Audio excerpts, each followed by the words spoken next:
we're talking about treason. We're talking about sedition. Yes. We're talking about obstruction of justice. We're talking Yes. about fraud. Yes. We're talking about perjury. Yes. We're talking about suborning perjury.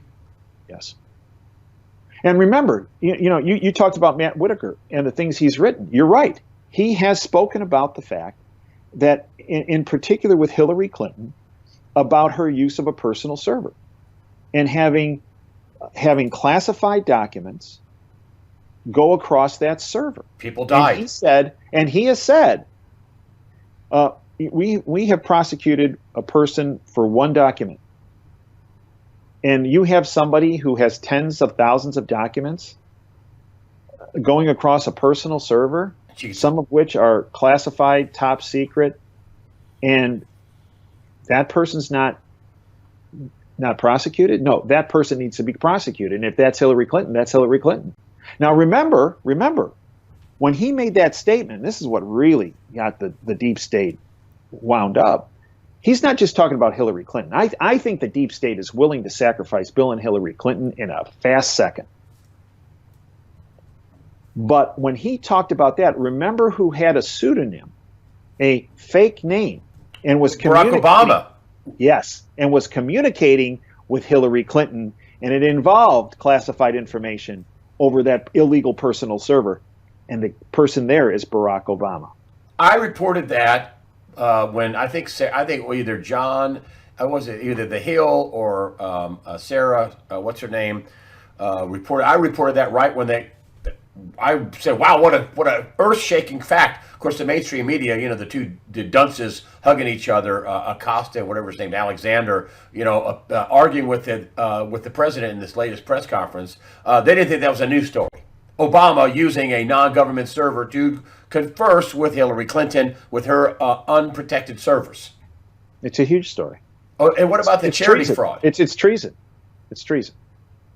Oh my gosh! What about the charity fraud? The funding mechanism of the globalists and the Democrats and all these weasels. What about the giant global charity fraud where nobody said a word about them collecting something like $4 billion for the Haiti earthquake, and the officials down there said, we didn't get anything. We got hardly nothing. No, just ask the Haitian people about the Clintons. They can't stand them. But what about Uranium One, Greg? But that was Robert Mueller was in there. I mean, you talk about putting every American, every person of the world in potentially harm's way with what they did with Uranium One. She signed off 20% of the United States uranium supply, and their charity, I can't even use that term with them. The global charity fraud. Right. The Clinton Foundation received $145 million in donation. Maybe more than that. Related to that transaction. And then you're going to have people who are right outside that window over there in the People's Republic of Ann Arbor, Michigan. They'll say, wow, you're misrepresenting that because that uranium never left the United States. Yes, it did. Greg, is that true? It did leave the United States, yes, didn't it? It went through Canada. Yeah. Through some intermediaries. Yeah. And it actually didn't stay in Canada. It ended up throughout the world, including the Middle East. Yeah. So don't tell me. Thank you, Justin Trudeau. Don't tell me that the ramifications of their money laundering activities through the Clinton Foundation didn't have a potentially devastating effect on our world. There's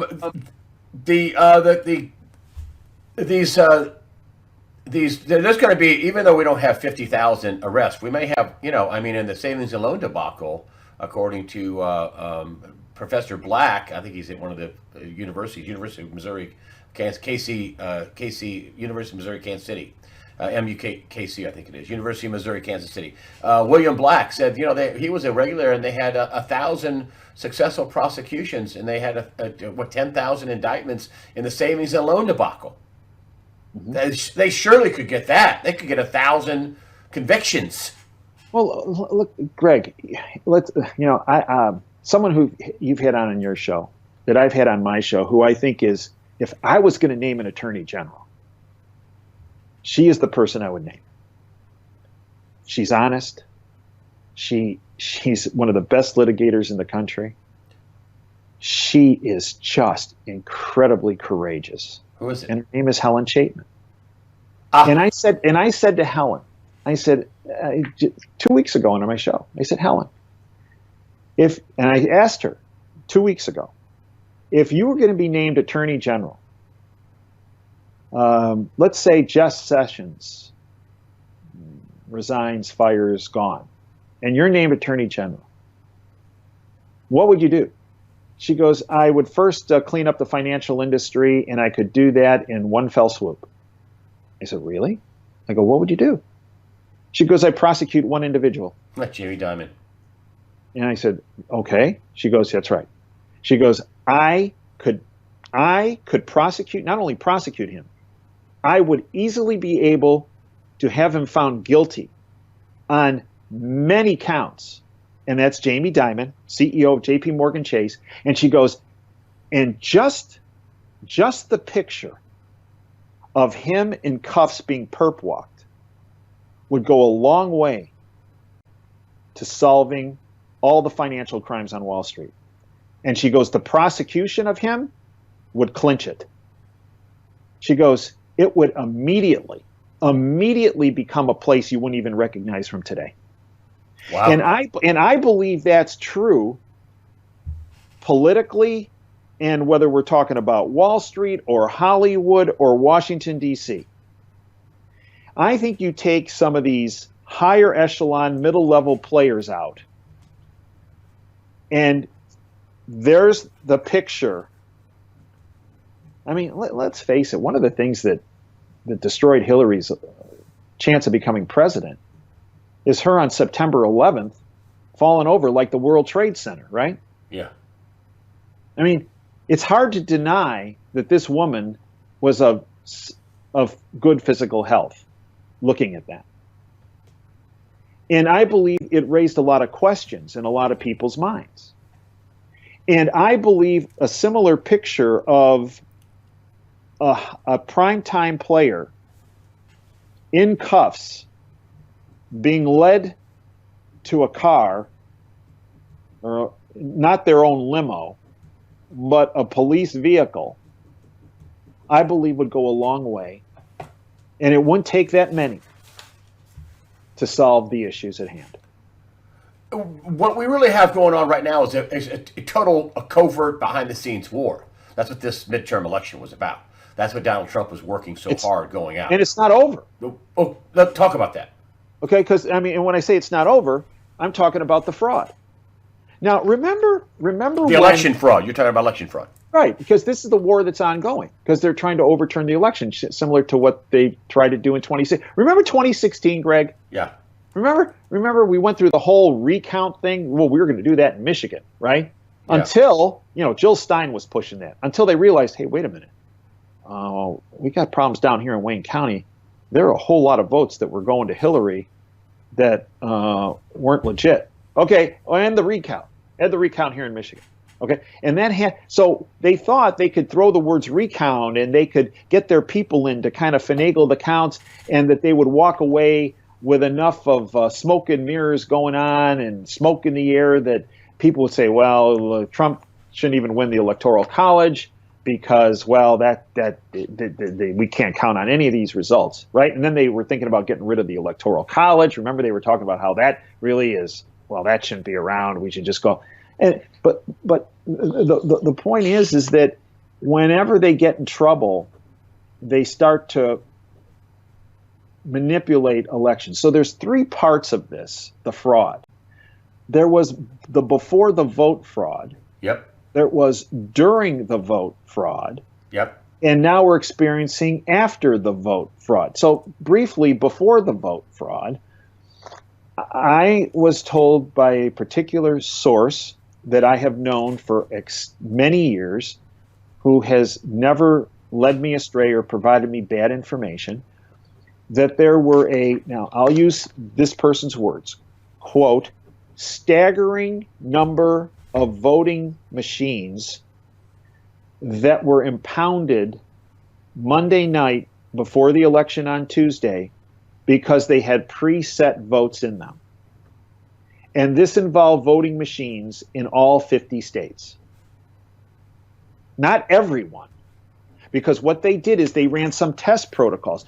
Trump had teams out there various departments, making sure of the integrity of the vote. And they came across, I was not given a number, a staggering number of machines that had preset votes that were impounded. They had guards placed upon them, and machines that had been documented as being legit and zeroed out were put in their place. So that's some of the before. The during was something we talked about earlier. Fox News. The voter suppression with Fox. Yeah, and NBC. Right? And James O'Keefe from Project Veritas, fantastic work. Just look at Texas.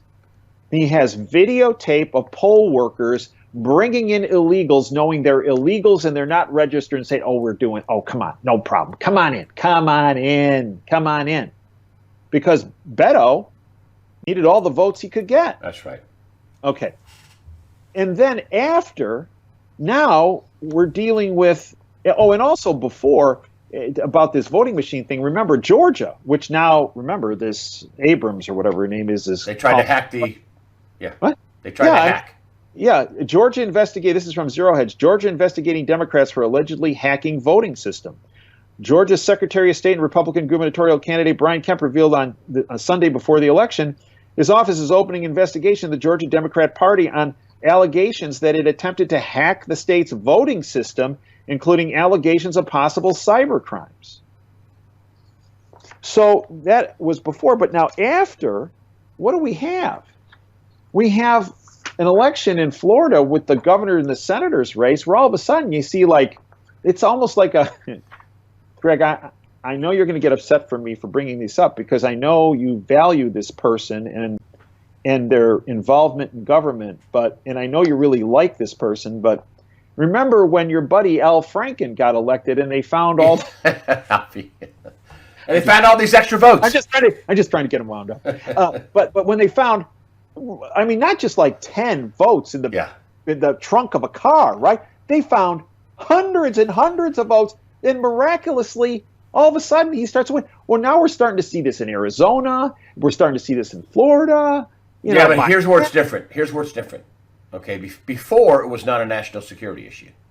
Right. Now it is. So Homeland Security is involved, the FBI is involved, the NSA probably is involved. Everybody is involved. This is a national security issue. And if they're rigging these votes and filling out fraudulent forms, somebody is going to go to jail. Well, and I have somebody who's a primetime player who's going to go to jail, and it's this elections director in Broward County in Florida. If she's juking the vote down there, and this is also a very not the first time with her. Remember, it would go all the way back to Gore and Bush and the hanging chads and the guy looking at the thing. Remember that whole thing with the magnifying glass? Yeah. And then in 2016, we had problems in Broward County, and now we got it again. So here, there have been lawsuits filed against her, this Brenda Snipes. And this is now the hub of the governor's race and the Senate race. All of a sudden, miraculously, 2 days after the election's over, 3 days after the election's over, they're finding thousands of ballots, right, that weren't counted. Okay, now here's the headline from the Washington Examiner. This is from 2 years ago. She being Brenda Snipes, the director of elections in Broward County, Florida, she illegally destroyed ballots in 2016. This from the Washington Examiner now. Now the Florida GOP worries she's trying to steal a Senate seat. This from Jim Heff. Brenda Snipes, the director of elections in Broward County, and the rest of her crew at the Broward County Supervisor of Elections do not deserve any.